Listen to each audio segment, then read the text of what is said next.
Choisir un cloud provider, c'est un peu comme choisir une nouvelle voiture. On sait que cette décision va nous engager sur le long terme et nous ne voudrions pas laisser ça au hasard. C'est pourquoi nous nous intéressons aux bancs d'essai, aux comparaisons entre les marques, à la performance de chaque véhicule. Anthony Montet est le fondateur de Cloud Mercato, une plateforme de benchmark pour le cloud. Anthony aime profondément le cloud et il est pour son adoption à large échelle. Mais pour que les entreprises aillent vers le cloud, il sait qu'elles ont besoin de transparence et de voir plus loin que de simples discours marketing. Fournir aux consommateurs de la donnée sur les cloud providers est justement la mission de Cloud Mercato.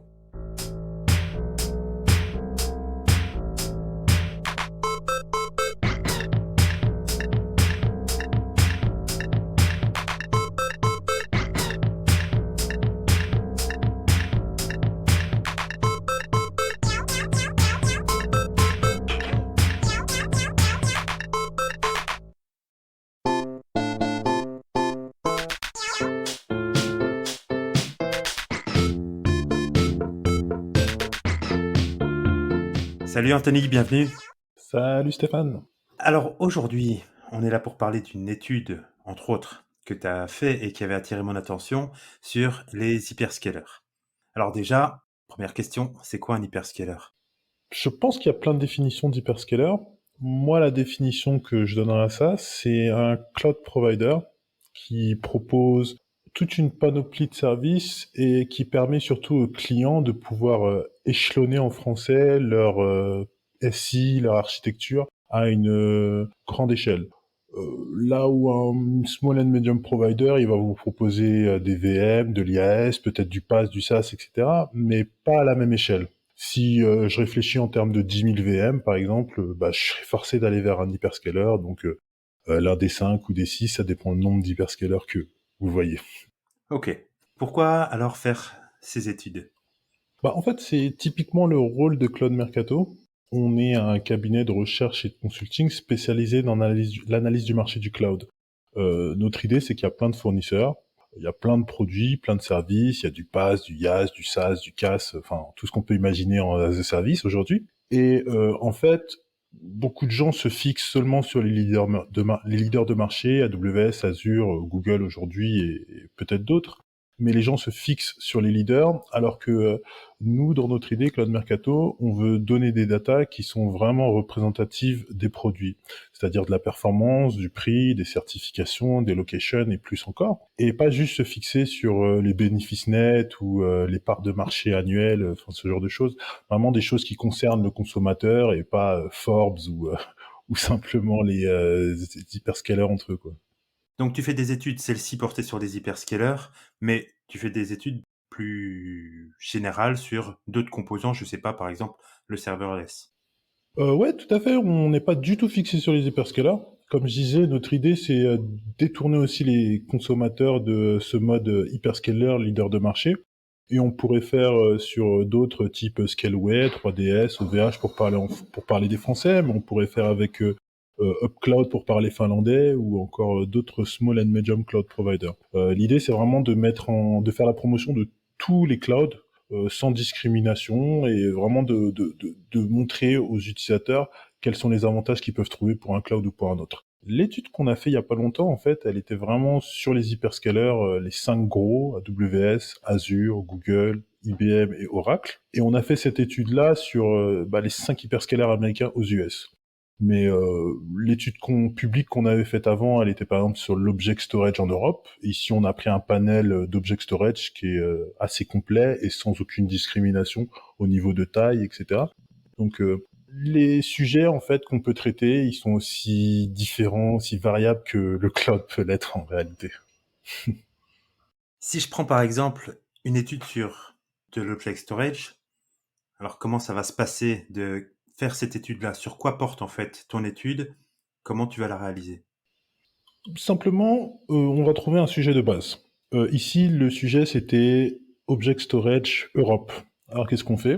On va regarder les différents cloud providers, qu'ils soient européens, chinois, anglais ou peu importe, qui sont présents avec des data centers en Europe et qui proposent un service d'Object Storage en Europe. On les inclut dans un panel, on va chercher leurs solutions standards, et puis ensuite on les benchmark selon différents aspects de leur performance. Pour ce qui est d'un object storage, il y a principalement trois aspects sur les performances: upload, download, et on peut aussi rajouter request par seconde suivant les configurations qu'on donne. Et il y a un dernier paramètre qui est bien sûr le prix. Et donc on fait une compilation des performances qu'on peut capturer, une compilation des prix, et on propose ça aux utilisateurs pour leur donner un aspect, leur donner un benchmark qui pourrait leur donner une vision, entre guillemets, pas globale, mais une vision qui leur permettrait d'avoir un avis sur les différents fournisseurs de cloud. On n'a pas forcément la même démarche vers le cloud quand on veut faire du backup, quand on veut faire un site web HTTP ou qu'on veut faire de l'archivage. Et avec ce genre d'études, le consommateur il peut se doter d'un avis, se forger un avis et voir vers quel fournisseur il y est. Surtout aujourd'hui qu'on entend tout le temps parler de multi-cloud, any-cloud et however cloud, j'ai envie de dire. En effet. Alors, autant je me représente facilement une étude sur de l'object storage parce que finalement c'est assez simple. On va prendre différentes buckets chez différents providers et tester les performances. Par contre, quand on commence à comparer des cloud providers, on sait bien que les cloud providers ont différents services et là, les mettre en perspective les uns par rapport aux autres et arriver à sortir une étude, justement, ça me paraît plus complexe. Alors, comment tu t'y prends quand il s'agit de comparer des cloud providers? On n'essaye pas forcément de comparer un cloud to cloud. Souvent, les consommateurs veulent des comparaisons dites Apple to Apple, et ce genre de comparaison est faite avec des produits. Typiquement, je prends une VM, je vais tester ses performances, je prends une autre VM qui est pas forcément équivalente, et je teste ses performances aussi, et ensuite, avec le prix, j'arriverai à me faire une comparaison Apple to Apple. Bien que cette comparaison ne soit pas forcément ultra précise. Dans l'idée, Cloud Mercato, nous, on essaie de donner beaucoup de data aux gens. Peut-être 95% de nos data sont accessibles via le web, sont gratuites. Et toutes ces datas qu'on donne, en fait, elles sont gratuites parce que ce qu'on considère vendre, c'est notre expertise. Donc quand je vous fais une comparaison disant une VM X contre une VM Y, peut-être que quand on regarde dans les contrats, peut-être que quand on connaît très bien les produits, on sait où est-ce qu'elles ne sont pas comparables. Et c'est ça que Cloud Mercato vend. Maintenant, faire une comparaison de cloud à cloud, pour moi, c'est des choses qui sont un peu trop de haut niveau, et je préfère faire un petit zoom et me dire, tiens, je vais comparer tel produit à tel produit. Tout simplement parce qu'un cloud, c'est souvent une philosophie. Et souvent les startups vont chez AWS ou Azure parce que ces gros providers, ils vont leur donner 100 000 euros par année. Mais en fait, il y a d'autres choses qui sont à prendre en compte. Au-delà des datas que nous, on récolte chez Cloud Mercato, il y a aussi une affinité que les gens développent eux-mêmes avec un cloud provider. Est-ce que j'ai envie de faire du pass parce que moi j'ai que des développeurs sous la main et j'ai envie de leur donner une plateforme qu'ils utilisent? Est-ce que je suis un good old, un vieux sysadmin comme moi qui a envie de mettre son application dans la machine qu'il est en train de gérer et qui sait qu'il va mettre à jour lui-même, etc. Ça dépend de l'usage qu'on a envie d'avoir. Et nous, ce qu'on veut faire, c'est donner des datas, mais en aucun cas on peut essayer de deviner la masse aujourd'hui elle est plus SaaS que PaaS que IaaS que CaaS. Non, on veut à peu près tout benchmarker, et à partir de ces datas, l'utilisateur saura que s'il a envie d'un IaaS, il y a toutes ces options là qui s'offrent à lui, etc., etc. Donc, si je comprends bien, ça porte plus sur le benchmark et les performances que sur les fonctionnalités qu'offrent les cloud providers. Non, parce qu'en fait, déjà les fonctionnalités, j'ai envie de dire, elles sont benchmarkables aussi. Mais en fait, au-delà des performances, on collecte les perfs, on collecte les prix, on collecte aussi les certifications, on collecte les locations des différents data centers. Donc en fait, tout ce qui peut être de la data, pour nous, va servir. Tout ce qui permet de qualifier un cloud, un produit, un data center, pour nous, c'est de la data et on l'enregistre quelque part dans notre base de données. Et comme je disais tout à l'heure, si je propose un cloud X et que je dis ce cloud X il a un IaaS, et que je propose un cloud Y et que je dis que ce cloud Y a un IaaS et un PaaS et qui est le produit X, bien que j'ai pas fait un benchmark en tant que tel de performance, en fait c'est de la data aussi. Et quand Cloud Mercato on dit benchmark, en fait moi qui suis Techos, tout le monde entend directement un benchmark de performance, mais en réalité, le benchmark, c'est surtout de l'information qu'on va chercher sur le marché et qu'on délivre. Donc c'est un benchmark en tant que information, en tant que intelligence en anglais, mais pas vraiment, pas forcément sur les performances, quoi. On n'est pas là à faire un banc d'essai forcément de performance, bien que ce soit une grosse partie de notre travail, mais surtout un banc d'essai des providers et de savoir qu'est-ce qu'ils font, qui ils sont, et qu'est-ce qu'on peut tirer des datas publiques et qu'est-ce qu'on peut tirer ensuite comme conclusion à partir des datas qu'on aura récoltées, quoi. J'aimerais revenir un instant sur une chose que tu as dite, c'est que tu compares des VM qui sont pas forcément équivalentes. Est-ce que tu peux m'expliquer pourquoi? Oui, parce que prenons déjà, sortons de la virtualisation, prenons un bar métal. Dans la réalité, il n'y a pas deux barres métal qui sont pareils.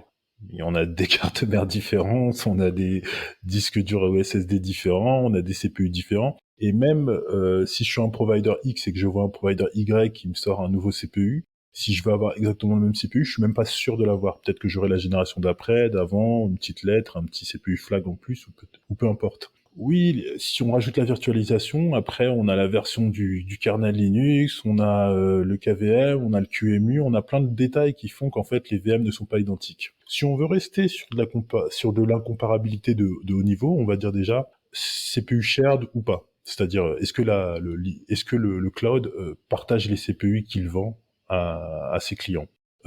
Déjà cette donnée-là, on ne l'a pas forcément chez tous les cloud providers. Ils ne vont pas nous le dire. Moi, Cloud Mercato, je m'amuse à collecter des datas qui me permettent de deviner cette caractéristique, mais tous les cloud providers ne me disent pas si je suis en train de partager mon CPU avec mon voisin. Pareillement, souvent, les clouds veulent se comparer, ils vont dire, bon, bah, cette machine a 2 CPU, celle-là en a 2 aussi. Mais en réalité, est-ce que cette machine virtuelle, pour avoir 2 vCPU, est-ce qu'elle utilise 2 corps? Est-ce qu'elle utilise 2 sockets? Est-ce qu'elle utilise 2 threads? Ça, si je suis pas le cloud provider, si j'ai pas réglé l'hyperviseur moi-même, en réalité, je peux pas vraiment le savoir parce que c'est de la virtualisation. Et donc, l'idée de Cloud Mercato, c'est que, ok, peut-être les produits sont différents, peut-être ils sont pas similaires, etc. Mais nous, on va faire des résultats de benchmark, on va faire des résultats de performance. Et si ce DCPU, il a 2000 points, et que ce 3CPU, il en a 2000, bah moi, je serai le score de performance. Maintenant, de savoir s'ils sont exactement pareils, oui, ça peut être utile, mais en réalité, un utilisateur final, il se pose pas forcément ces questions, il se pose les questions du prix, du PER, du ratio entre les deux, mais les spécifications, si on n'est pas technique, on se pose pas du tout la question du nombre de CPU et de RAM si on n'est pas technique. On veut juste savoir quel sera le meilleur, quel est le meilleur endroit pour dépenser ses sous, quoi. Faire un benchmark déjà d'un composant d'une VM par exemple le CPU, c'est déjà un sacré boulot et il faut être outillé pour le faire. Faire le benchmark des IO, de la RAM, des CPU, etc. et évaluer la performance globale de la VM, c'est déjà énormément. Et quand tu arrives à évaluer plusieurs produits chez un cloud provider, ça devient colossal. Alors, dis-moi un peu comment, chez Cloud Mercato, tu arrives à gérer justement ce benchmarking. Yep. Bah en fait, on a une super plateforme qu'on a commencé à développer il y a maintenant 4-5 ans dans une autre entreprise. Et aujourd'hui, en fait, cette plateforme, elle nous permet de faire à peu près tout, on va dire. Dans le sens où cette plateforme, c'est d'abord notre repository, notre database. C'est là qu'on rassemble toutes nos datas de catalogue, nos datas de data center, nos datas de prix, de résultats de performance, etc. Et aussi, cette plateforme nous permet de gérer les différents clouds. Si demain j'ai envie de booter une VM AWS Ninja, je fais 4-5 clics sur ma plateforme. Si demain j'ai envie de créer un bucket Azure au Canada, idem. Si demain je veux créer une DB manager, pareil, ma plateforme est capable de recréer ou de créer les composants assez rapidement. Donc si je fais un benchmark aujourd'hui et que je reviens l'année prochaine et que j'ai envie de lancer exactement le même, en réalité, en 2-3 clics, je peux relancer un benchmark que j'ai déjà fait. Et ça nous permet d'aller très vite. Et en plus de ça, la plateforme, on a codé nos méthodologies dedans. Pour donner un petit peu de détails, on utilise Ansible. Et toutes nos méthodologies ont des playbooks. Donc si demain je veux lancer un Geekbench, un Sysbench avec 2 CPU, 8 threads ou peu importe, bah j'ai déjà les playbooks pour lancer ces actions-là. Donc notre plateforme, elle nous permet de faire notre travail de A à Z, de collecte de data, jusqu'à l'affichage de la data, puisque toutes les applications qu'on propose pour afficher les data, font partie de notre plateforme et c'est des requêtes qui sont directement lancées dans notre base de données pour, euh, pour être affichées dans des graphiques ou dans des tableaux, etc. Donc tout est automatisé et en fait, il suffit qu'on ait l'idée de se dire, en l'occurrence, par exemple, pour l'étude des hyperscalers, ah bah tiens, j'ai envie de comparer ces 5 cloud providers, bah c'est parti, on le fait, et en réalité, l'étude des hyperscalers, j'ai dû prendre quelque chose comme un jour à tout casser à la faire. Le plus long, généralement, c'est les quotas, en fait. Je demande une VM à Google et ils me disent, ah mais tu n'as pas les quotas, faut que tu demandes.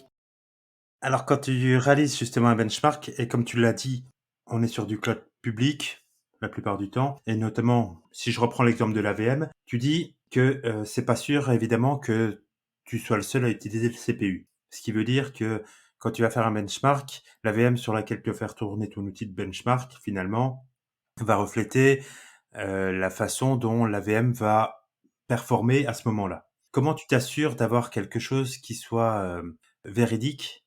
Est-ce que tu rejoues plusieurs fois le même benchmark sur un cloud provider pour valider? Comment ça se passe cette partie? En fait, pour tous les benchmarks qu'on fait, déjà, au minimum, on a 2 à 3 VM identiques qui sont lancés. Comme ça, disons que je lance tel ou tel benchmark chez IBM, bah, ma première VM, peut-être, elle aura un CPU Broadwell, la deuxième aura peut-être un Skylake. Et dans l'idée, bah, moi, je ferai une moyenne des deux sur un instant T. Après, il y a aussi la question du temps. On peut s'amuser à benchmarker pendant 24 heures, une VM ou 48 ou une semaine. Je trouve pas que c'est très pertinent parce que on va avoir des écarts de perf, etc. Et je préfère tout simplement jouer, lancer un nombre suffisant de tests et à la fin de jouer sur la moyenne et l'écart type. Donc si on connaît un petit peu les mathématiques, quand on prend moyenne plus ou moins écart type, on sait qu'on a 66% des datas. Et c'est un peu sur ça qu'on se base, mais c'est assez compliqué. Ouais. On essaie de se donner une certaine, comment dirais-je, oui, qu'on essaye d'avoir des résultats assez stables, assez, comment j'ai plus l'adjectif exact. Mais quoi qu'il arrive, on boot plein de VM, on essaye de le lancer un petit peu dans le temps, mais pas non plus pendant une journée. Et on utilise surtout les maths pour essayer de donner des résultats clairs avec moyenne et standard average et standard déviation. À l'arrivée, j'imagine que tu as énormément de données sur l'objet de ta comparaison. Après, arriver à faire une classification, alors comment ça marche? Est-ce que tu as un barème? On essaye de pas faire ce que j'ai vu plein de fois, des cloud scores, parce qu'en fait, un cloud score, pour moi, ça part du principe qu'il faudrait que je connaisse le max de ce qui est possible, et je pense pas l'avoir vu. J'ai des données max, je sais par exemple que Azure a des CPU qui poussent fortement, IBM a du Power 9, mais si j'ai envie de faire des bons calculs mathématiques avec un référentiel, bah, il faut que je connaisse le max ou que je prenne une machine de référence, ce que je n'ai pas envie de faire. Ce que je fais, c'est que moi, d'abord, je me base sur les performances brutes. Je suis un techos, donc perso, ça me va. Mais on utilise des logiciels, par exemple, comme Geekbench, qui permettent de fournir un score, qui, eux, ont leurs références, etc. Et ça peut être utile pour nos consommateurs d'avoir ça et d'avoir un score de référence, plutôt que un IOPS, un bandwidth par seconde, ou je sais pas quoi. Là, il y a un score et c'est utile, mais je suis pas trop fan de test suite, de longues test suite et de trucs qui va lancer plein de tests et donner un score à la fin. Moi, je suis un techos, je veux des trucs concrets en fait. Comparer le comparable, oui, je compare une bandwidth de RAM, je compare une puissance de CPU, je compare un réseau. Faire un agrégat de tout ça, c'est une autre histoire. C'est des choses qu'on peut faire, qu'on a fait pour des clients. Mais pour moi, qui suis pas un doctorant en mathématiques, je sais pas si vraiment ça a une valeur de vouloir faire un agrégat de toutes les performances et du prix et des specs et de retourner une seule valeur à partir de tout ça. Je sais pas si vraiment, en tout cas, je sais pas si j'ai la formule mathématique pour le faire. Mais alors, quand tu vas comparer justement, est-ce que tu vas donner des données brutes en sortie pour ton étude? C'est-à-dire que tu mesures la bande passante pour accéder à la VM de Google par rapport à celle d'Amazon, et ce sera peut-être pas parlant pour un consommateur. qui lui cherche peut-être plus une comparaison entre les deux. Alors évidemment, il peut évaluer les deux valeurs, mais je suis pas sûr qu'elles aient forcément de la signification brute. Oui, oui, oui, brut, clairement, pour un consommateur final, ça n'a pas beaucoup de signification. Par contre, ce qui a une signification pour le consommateur final, c'est d'abord le prix, qui est une donnée qu'on récupère, et ensuite, comme je disais tout à l'heure, on fait des comparaisons Apple to Apple. Donc, il suffit de prendre une performance, de la diviser par le prix, ou inversement, diviser le prix par la performance, et on peut avoir une comparaison Apple to Apple qui nous dira, ah bah pour ce prix-là, il vaut mieux aller à tel endroit ou à tel endroit. Et ça, c'est la vision finale qui intéresse le consommateur, mais encore une fois, ça dépend aussi de l'affinité qu'on veut donner et la raison pour laquelle on veut aller dans le cloud. Est-ce qu'on veut aller dans le cloud parce que on a vu que Google avait des super perfs, ou est-ce qu'on veut aller dans le cloud parce qu'on a vu que AWS était hyper scalable? Ça dépend ce qu'on recherche en fait. Et nous, Cloud Mercato, on essaye aussi de délivrer ce que je recherche nos consommateurs, de consommateurs qui sont pas forcément les consommateurs de cloud. Ça peut être les cloud providers eux-mêmes, puisqu'on fait des recherches pour tout le monde. Et quand je parle à un service marketing, par exemple, j'aurais une tendance à leur donner un price per value. Quand je parle à un service R&D ou un service tech d'un cloud provider, bah, je vais leur donner des résultats bruts. Ils veulent de l'IOPS, ils veulent savoir quelle est la bande passante en mégabits par seconde, etc.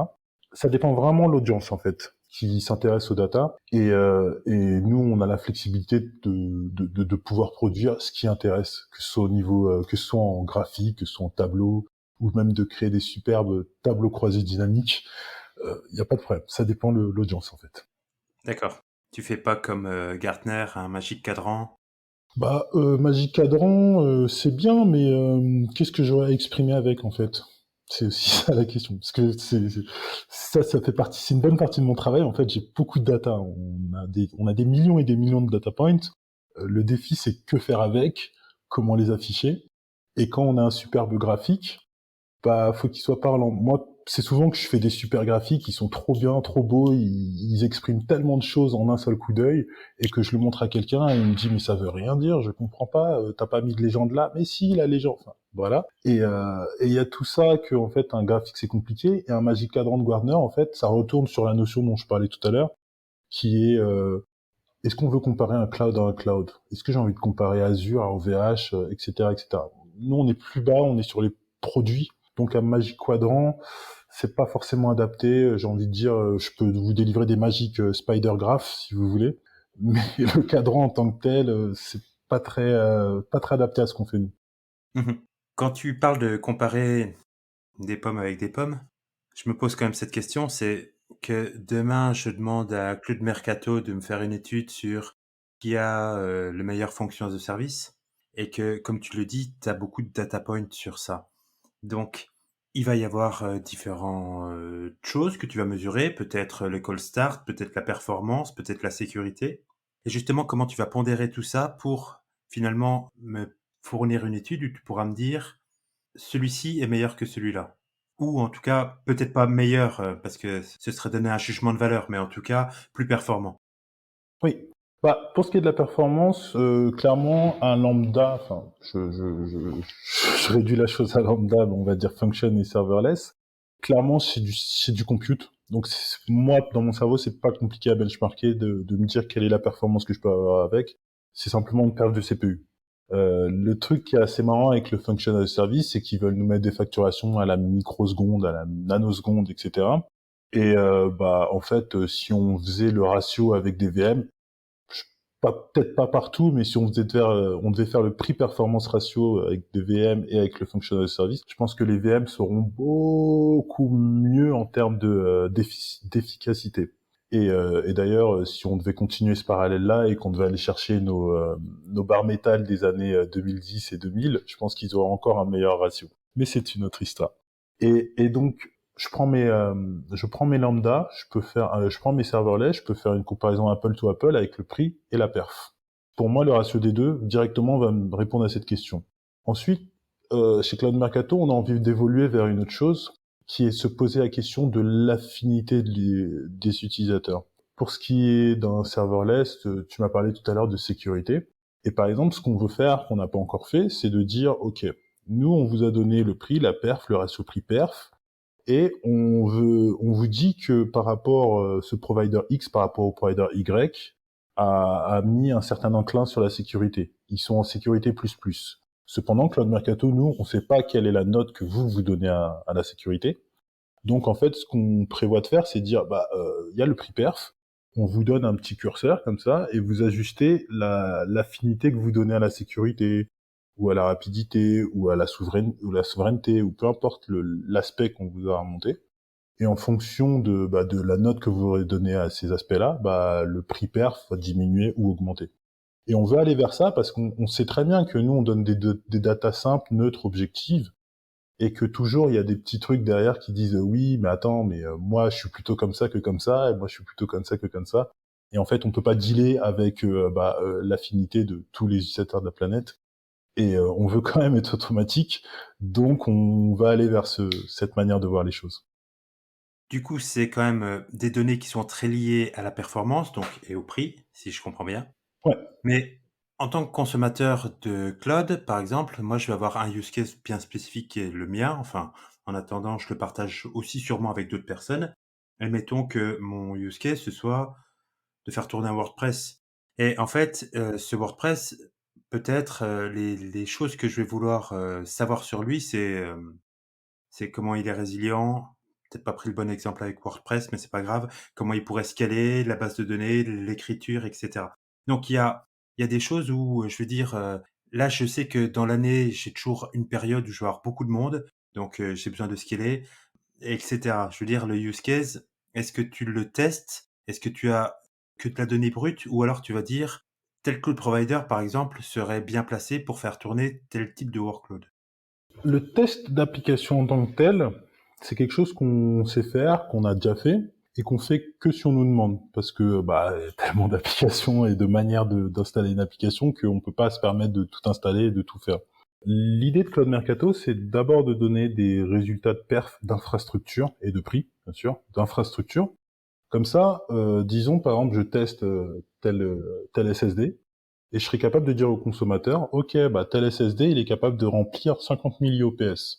Ces 50 000 IOPS, peut-être qu'un autre jour, je ferai un test de benchmark MySQL sur ce même SSD, et je serai capable de dire, ces 50 000 IOPS, on les a traduits en, je sais pas, 5 000 requêtes par seconde, et ça donnera ça.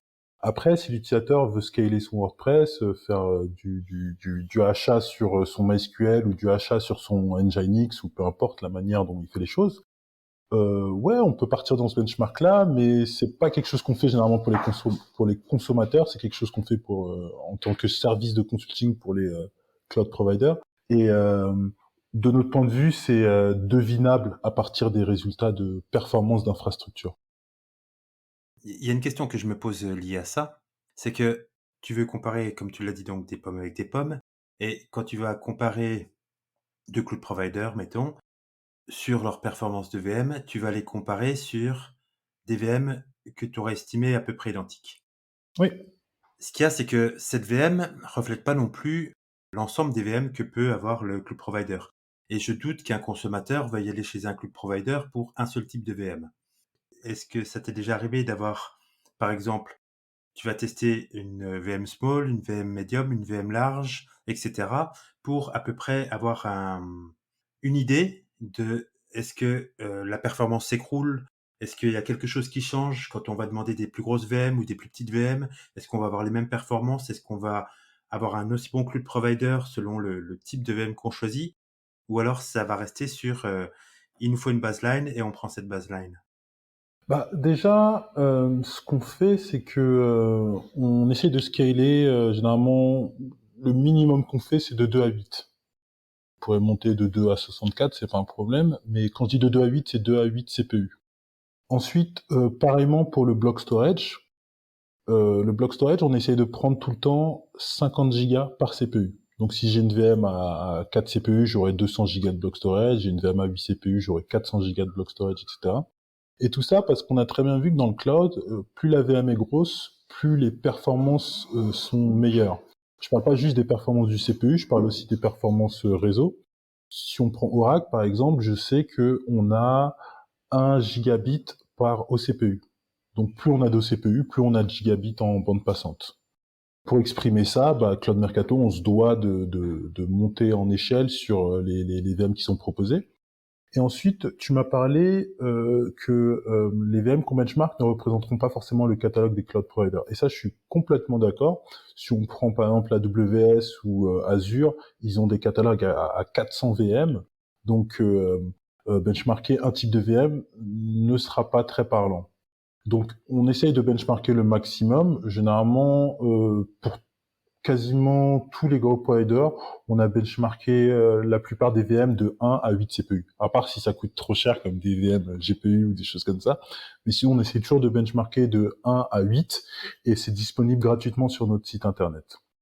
Et il y a une troisième chose aussi quand on veut parler de Apple, comparaison Apple to Apple, moi, ça me gêne pas de dire que je compare Apple to Pear ou des poires avec des clémentines, etc. Ça me gêne pas du tout, parce que mon idée, c'est de récolter des datas qui me permettront de dire c'est une Apple ou ou c'est pas une Apple en fait.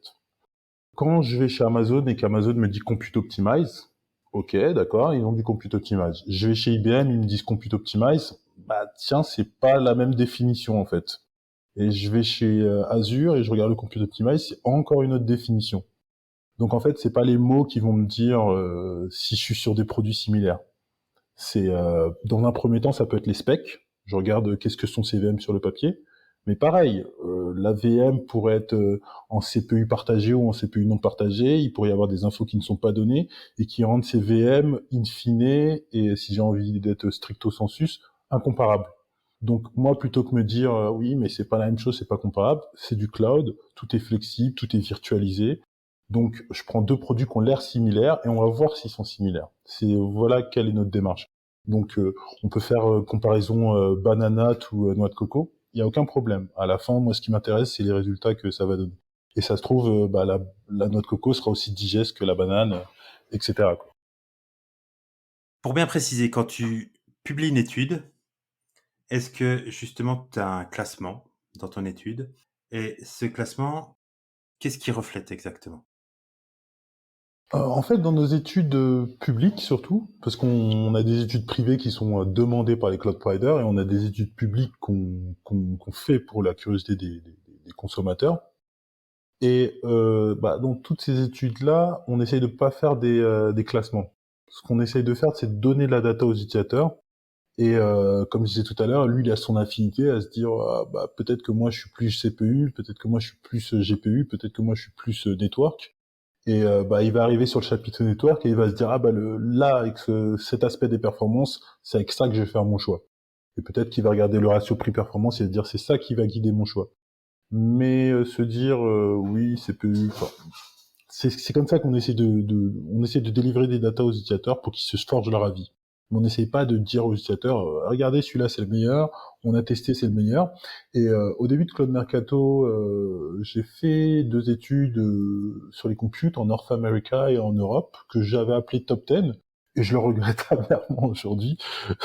Tout simplement parce que j'ai pas envie de faire un classement, c'est pas mon idée. Et en fait, j'avais commencé par Top 10, et vu que c'était un classement, à chaque fois, je devais trouver les critères qui font que lui, il est le meilleur, lui, il est moins bon, etc. Il y a tellement de critères qu'en fait, l'affinité de l'utilisateur, c'est le critère le plus important quelque part. Et moi, je donne les datas pour que l'utilisateur puisse appliquer son affinité dessus, quoi. Pourtant, il m'avait semblé que dans ton étude sur les hyperscalers, justement, il ressortait que Oracle Cloud était, je sais plus, le moins cher ou C'est ça. donc après c'est juste un aspect que tu pousses en avant, mais il faudrait regarder l'étude en détail pour vraiment comparer. C'est bien ça? C'est juste en fait un aspect marketing? Je dirais que c'est même pas du marketing en tant que tel, puisque Oracle ne m'a pas payé. Cette étude, elle est absolument pas sponsorisée. Et en fait, oui, ce qui ressort de cette étude, c'est clairement Oracle. Clairement, dans toutes les catégories, on se dit waouh, Oracle, ils sont moins chers, ils sont aussi bons, ils sont moins chers. Partout, ils sont moins chers en l'occurrence. Et c'est même pas ma volonté de vouloir mettre en avant Oracle, c'est juste une étude neutre et indépendante qui montre qu'Oracle est les meilleurs. Après, si demain Oracle a envie de travailler avec Cloud Mercato, moi je suis ultra partant. Mais oui, c'est une étude indépendante, clairement. Et voilà. Il y a une chose aussi que tu mentionnes souvent, c'est l'affinité que les consommateurs ont avec, un cloud provider et cette affinité justement, comment tu peux l'évaluer à partir d'un benchmark? Puisque si moi je vais préférer par exemple l'interface d'un Google, la facilité que j'ai à l'utiliser à, un AWS par exemple, c'est très difficile parce que c'est le look and feel, c'est moi les habitudes que j'ai. Il me semble que les utilisateurs de Microsoft se retrouvent très facilement dans Azure, alors que quelqu'un qui a pas eu l'habitude peut-être est un peu plus dérouté. Donc ce look and feel, est-ce que justement il y a une manière de l'évaluer? De l'évaluer, non. On m'a posé la question, est-ce que je voudrais faire, comment dirais-je, ce genre de site internet qui permet aux utilisateurs de donner leur feedback, de donner leur ressentiment avec 0, 5 étoiles sur les cloud providers. J'ai pas du tout envie de faire ça, parce que je trouve ça beaucoup trop objectif et que pour tel provider, j'aurai 3 gars et pour tel provider, j'en aurai 1500. Donc moi, ce que je pense, c'est que il faudrait qu'on intègre ça directement dans notre stratégie logicielle et permettre à un utilisateur enregistré ou pas, de dire moi mon affinité c'est telle façon de voir les choses, etc. Et après le truc c'est qu'aussi c'est difficile. On arrive facilement à dire par exemple que les utilisateurs de Active Directory, les utilisateurs de Microsoft, ils vont aller vers Azure. On arrive à le dire simplement, c'est facile à comprendre, etc. Mais il y a des choses beaucoup plus compliquées, où il y a des choses, si on n'a pas tous les détails, on ne les comprend pas. Un exemple simple, les clients d'Oracle vont vers Oracle Cloud, les clients d'IBM Power vont vers IBM Power Cloud, etc. C'est la même logique que Azure, hein. Mais si on sait pas que Oracle faisait du DC privé, si on sait pas que IBM faisait du DC privé, on capte pas, on n'a pas ce raccourci. Donc, je préfère ne pas me mettre à la place de l'utilisateur et juste laisser, comme je disais tout à l'heure, essayer de se focus sur l'affinité à un aspect qui n'est pas de la performance, mais ça pourrait être la sécurité, ça pourrait être la souveraineté, ça pourrait être plein de détails.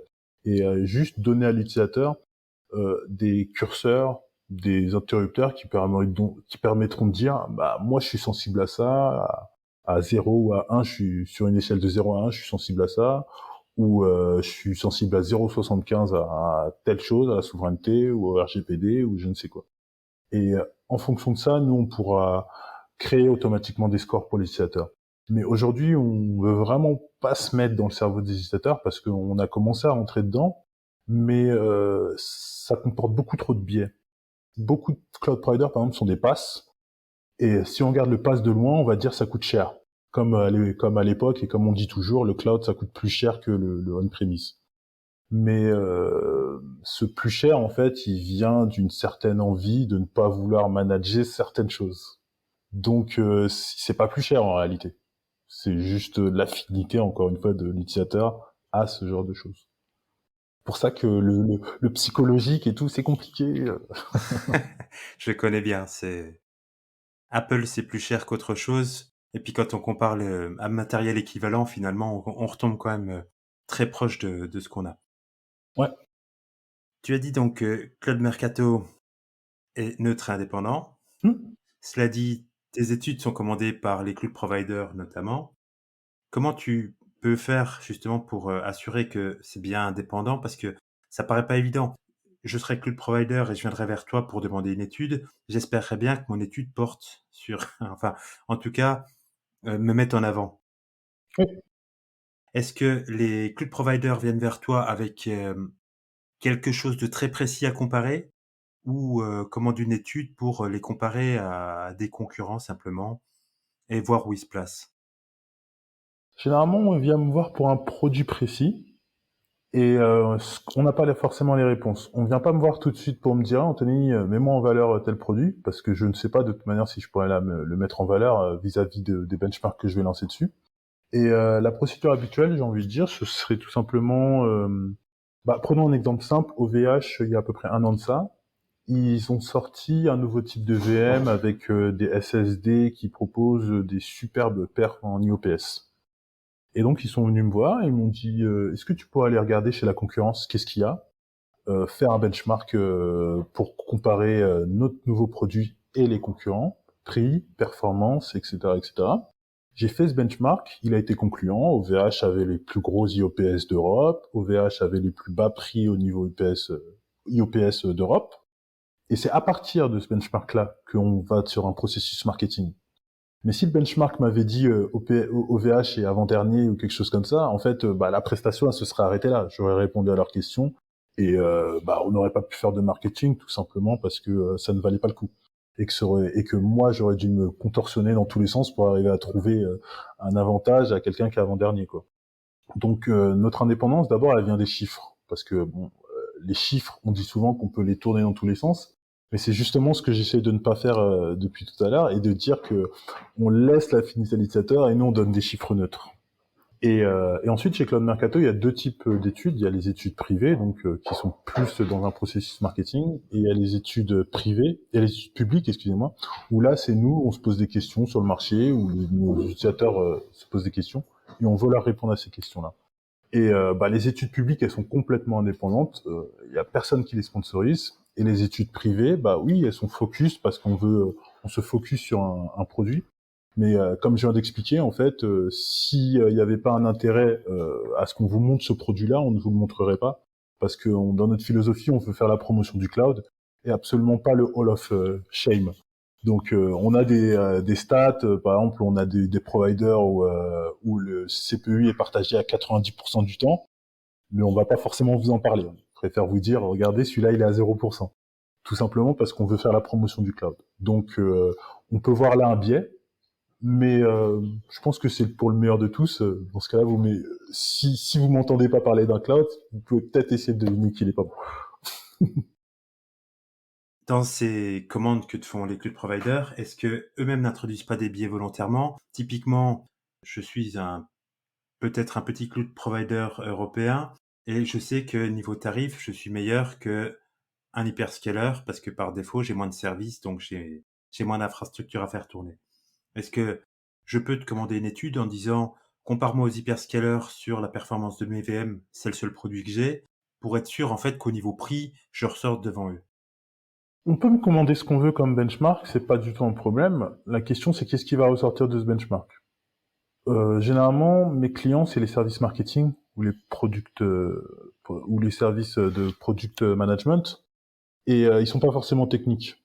Donc quelque part, ils me font confiance quand je leur dis mégabits par seconde, ils comprennent pas. Et si je leur explique le truc, ok, il va guider. Une semaine après, ils l'ont oublié. Donc ils me font confiance pour cette prospection des résultats et pour l'analyse aussi. Donc introduire des biais, pas tellement. Ils peuvent me demander teste ça plutôt que ça, mais même l'inventaire de ce qu'on va benchmarker, on le fait ensemble et forcément il y a des biais, mais c'est humain, j'ai envie de dire. Ces Mhm. biais-là sont humains et moi je tente toujours d'enlever au maximum ces biais, tout simplement en prenant le maximum de types possibles. Quand je sais pas, un client va me dire oui, moi je veux tester un cloud A, B, C, comme ça je vais rajouter le D parce que ça pourra me donner une idée de oui, mais est-ce que ça sonne bien, est-ce que c'est bien, est-ce que vous êtes dans la niche que vous pensiez être, etc., etc., quoi. Et donc, chez les cloud providers, par exemple, ça va être un service marketing qui va faire cette commande. Ouais, généralement. Donc, au final, tu as des résultats qui sont de la donnée brute, tech, des performances. Et est-ce que c'est ton travail justement de les tourner, en tout cas de les mettre en forme pour être appréhendés par un service marketing? Tout à fait. Comme je disais, la technique quelque part, c'est bien, mais c'est pas leur travail. Donc moi, je tourne les data de manière à ce qu'ils les comprennent, ne serait-ce que pour avoir un ratio prix-performance. Eux, ils vont pas se lancer dans ce genre de choses. Ils pourraient, mais ils marchent sur des œufs. Et ensuite, il y a quelque chose qui est bien pour les cloud providers, c'est le fait que justement ils utilisent un tiers pour faire ce genre de choses. Si on prend le cas de la France par exemple, je crois savoir il y a plein de lois sur la concurrence qui régit la manière dont on doit parler d'un concurrent. Est-ce qu'on a le droit de dire quelque chose? Est-ce qu'on a le droit de faire entre guillemets de la diffamation? Peu importe. Et en fait là, on a un tiers qui est pas nous, donc on ne prend pas le risque de dire telle personne est comme ça. Et ce tiers, en plus, il a une expertise il connaît de quoi il parle, et s'il commence à mentir, bah en fait, ce sera de sa faute.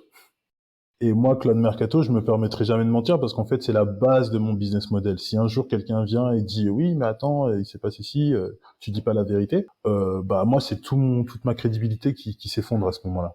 Donc, je risque pas de mentir. Et ça, c'est un petit peu un gagnant-gagnant pour le cloud provider et pour nous parce que on leur apporte quelque chose que bah, naturellement ils ne pourront jamais faire, ne pas être eux.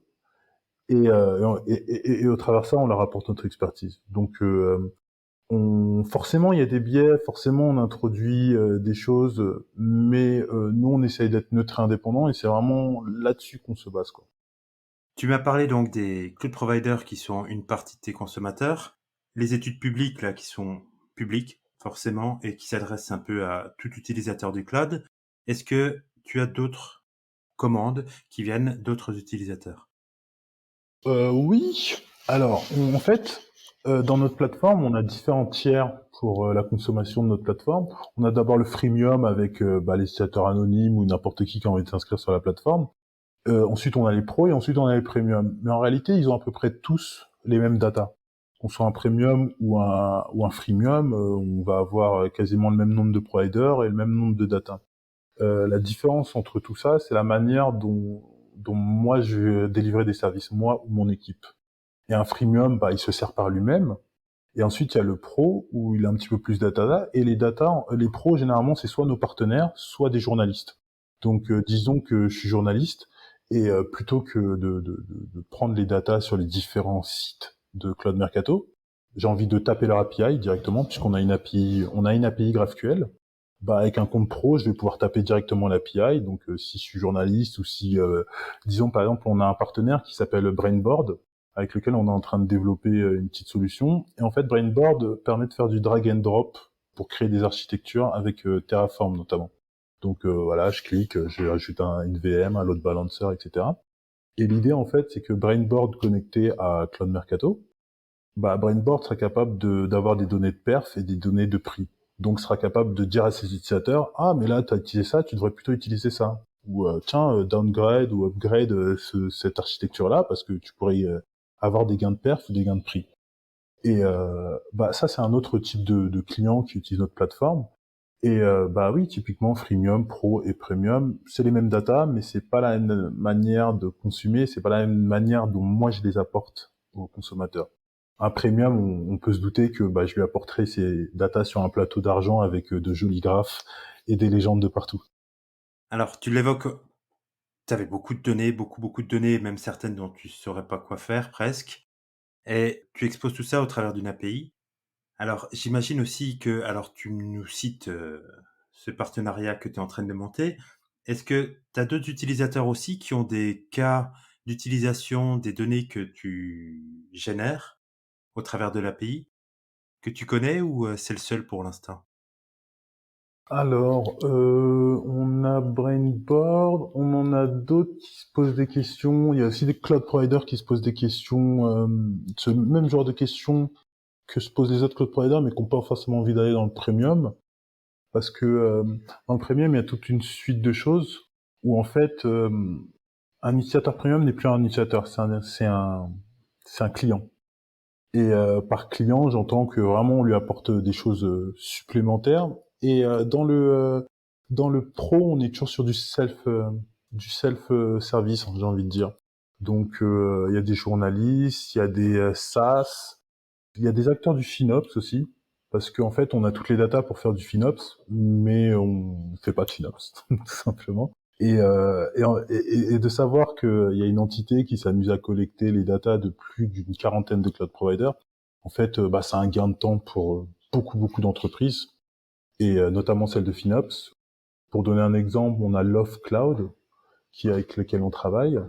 Oui, bah, je sais pas trop qui dire d'autre. En fait, on en a un petit tas, mais voilà. Et alors il y a un autre aspect aussi qui est intéressant, c'est que les cloud providers, ne cessent pas d'évoluer, ajoutent de nouvelles fonctionnalités, mais aussi le matériel change, évolue et cetera. Et donc, j'imagine qu'il y a une progression de l'évolution de tes datasets, mais aussi une progression de tes outils de benchmark, Oui, j'imagine. oui, oui, oui. Comment, de ton côté, rester bien à la page avec tes outils, avec ta plateforme, face à justement ces cloud providers qui avancent à une, vitesse justement assez grande? Bah, déjà, le truc à se dire, c'est que les providers ont beau évoluer très vite. Si on prend le cas des VM, bien sûr, mais on peut donner ça sur les DB Manager ou sur plein d'autres. On est toujours sur du x86. On est toujours sur un couple CPU RAM. On a toujours du block storage, toujours du SSD. Le block storage, il a voulu copier le hard disk qu'on avait avant. Les providers nous ont mis du VPC parce qu'on a envie, on voulait avoir IP dans notre cloud. Donc, on est toujours sur les mêmes choses, les mêmes façons de faire, et nos benchmarks, ils changent pas plus que ça. On peut s'amuser à rajouter des petites parties ici et là, etc., à mettre à jour nos softwares. Petite parenthèse, d'ailleurs, j'essaie de à peu près tout compiler par moi-même, plutôt que de compter sur un APT ou un Yum qui a un an ou 2 ans de retard sur certains paquets. Et donc, les providers, ils peuvent évoluer. Et si on doit parler en termes de prix, tout d'abord, les prix ils évoluent pas tant que ça. Les prix, quand un provider sort un nouveau type de machine, il va appliquer un prix sur cette machine. Ensuite, il va appliquer un prix lorsqu'il va sortir cette même machine dans un nouveau data center. Mais en réalité, il va pas changer le prix en cours de tous les mois à se dire, ah, bah, aujourd'hui, l'électricité me coûte plus cher, je vais mettre ma même plus cher. Non, les providers ne font pas ça. Les seules différences, enfin, ça arrive qu'ils changent les prix, mais les vraies différences de prix, c'est quand ils ouvrent une nouvelle région. Et globalement, on peut le dire, le Brésil est plus cher chez tous les cloud providers, ou l'Inde est moins cher, l'Europe est dans le milieu des prix, etc. Dans le milieu des prix. Donc ça c'est dit. Et pour ce qui est des performances, ça dépend vraiment de cloud provider. Si on prend un cloud provider comme Google, Google quand ils ont commencé leur cloud, ils avaient au début juste les N1 standards. Et en fait, pendant 5-6 ans, je crois, on est resté sur le N1 standard, mais à chaque fois, ils changeaient la plateforme CPU. Donc au début, on était sur du Sandy Bridge, après on est passé sur du Haswell, du Broadwell, et à la fin, on a été sur du Skylake. Toutes ces générations de CPU, donc vu que c'est un nouveau CPU, à chaque fois, c'est censé être plus puissant. Mais si on lançait des tests de performance, en fait, chez Google, à chaque génération de CPU, on voyait que la VM n'était pas plus puissante. Pourquoi? Parce que même si on est sur une génération supérieure de CPU, en fait, à chaque fois, il baissait la fréquence du CPU. Je crois qu'il l'a baissé à chaque fois de 200 MHz. Donc, le processeur est plus puissant, mais il est moins rapide. Et ce qui fait qu'en fait, pendant 6 ans, on avait à peu près la même performance, même si on changeait de machine, on prenait une plus récente, on avait la même performance pendant 6 ans, 5-6 ans. Et après, je crois que c'est en 2018-2019 qu'ils ont commencé à sortir les C2, les N2, les N2D et à vraiment diversifier le tout. Mais au début, bah, on avait à peu près les mêmes performances pendant plusieurs années. Donc tout ça pour dire qu'en fait, au niveau des prix, bah, les choses elles changent pas forcément et que nous on est sur le coup, on récupère les prix tous les mois. Et pour ce qui est des perfs, bah, ça dépend le cloud provider. On a des providers comme Google qui n'ont pas changé pendant 5 ans. Il y en a qui vont vous dire une année, tiens, on va vous sortir un CPU high frequency avec 3,9 GHz. Et bah, 6 mois plus tard, ce processeur n'est plus disponible, enfin cette VM n'est plus disponible. Tout est variable. Et nous, on essaye de regarder un petit peu tout ça. Et alléluia, on a notre plateforme qui nous permet d'automatiser l'analyse et la collecte de data un petit peu partout. Puisque tout est variable, alors est-ce que tu fais des études aussi sur, le long terme? Et chaque année, par exemple, tu vas revenir sur une étude que tu as déjà faite pour la refaire et pouvoir comparer les résultats que tu peux avoir d'une année sur l'autre sur l'évolution des cloud providers? Tout à fait. Tout à fait, c'est l'idée. Comme je disais tout à l'heure, j'ai fait des études l'année dernière, top 10 North America et Europe. Et en fait, bah, cette année, il faut que je les commence là, en juin, donc c'est maintenant qu'il faut que je les fasse. Et du coup, bah, je vais prendre l'étude que je vais faire cette année, la comparer avec celle que j'ai fait l'année dernière, et ça va nous dire quelle est l'évolution d'un provider par rapport à l'autre, et du même provider d'une année à l'autre, etc. Et clairement, c'est vraiment le genre d'étude que j'aime faire, de me poser la question, bah, qu'est-ce que ça vaut, qu'est-ce que sont mes pensées par rapport à l'année dernière, en fait. Mmh. C'est vraiment ce qui est très intéressant comme manière de voir le marché. Alors, il nous reste quelques petites minutes. J'aimerais bien, en dernière, question, que tu nous présentes un peu plus Claude Mercato, parce que À imaginer comme ça, c'est un boulot de dingue. Est-ce que tu peux nous présenter un peu plus en détail Claude Mercato? Yep. Alors, la phrase d'accroche, c'est qu'on est un super cabinet de recherche et consulting spécialisé dans l'analyse du marché du cloud. Il y a beaucoup de cloud providers et les consommateurs, de mon avis, sont un petit peu perdus. Ils vont vers le provider qui leur tend le plus de fric. Quand on est une startup, on voit un AWS, on voit un Azure qui nous propose 120 000 euros par an parce qu'on est en série A, on y va tout de suite. Alors qu'en fait, il y a beaucoup de clouds qui proposent des alternatives et qu'on ne devrait même pas nommer alternatives, c'est simplement des options. En France, tout de suite, nous, les francophones, on pense tout de suite à 3DS, Kelway, OVH, etc. Mais un Madrilène d'Espagne, il peut penser à Walala, un Finlandais, il peut penser à UpCloud, un Portugais, il peut penser à Nos. Et tous ces providers-là, ils méritent une certaine promotion, ils méritent que les gens connaissent. Et plutôt que de juste dire, ils existent, nous on propose des data de perf qui permettent de justifier le pourquoi est-ce que vous devriez les choisir. Et en fait, ça c'est la partie recherche de Cloud Mercato. Proactivement, on lance des recherches, des benchmarks sur le marché. Mais il y a aussi la partie conseil où cette fois-ci, on aide les entreprises à rentrer dans ces données. Donc tout ce que je parlais tout à l'heure, la recherche, c'est gratuit. C'est vraiment quelque chose qu'on fait pour la curiosité des curieux du cloud. Alors que quand un cloud ou quand un client vient nous voir pour une recherche, là, en plus de nos data, on fournit notre expertise qui est celle de connaître les contrats, de connaître vraiment au détail qu'est-ce qui fait tel ou tel produit, et surtout d'être un insider, parce on est en relation avec la plupart des cloud providers, on essaie d'entretenir des échanges avec eux pour savoir quand est-ce qu'ils vont sortir un produit, comment est-ce qu'on doit le qualifier le produit, comment est-ce que eux pensent ce produit et comment est-ce que nous on devrait parler de ce produit quand quelqu'un vient nous poser la question, etc., etc.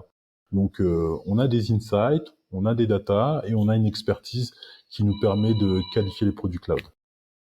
Anthony, merci beaucoup pour toutes ces informations, c'était super. De rien. Merci Stéphane.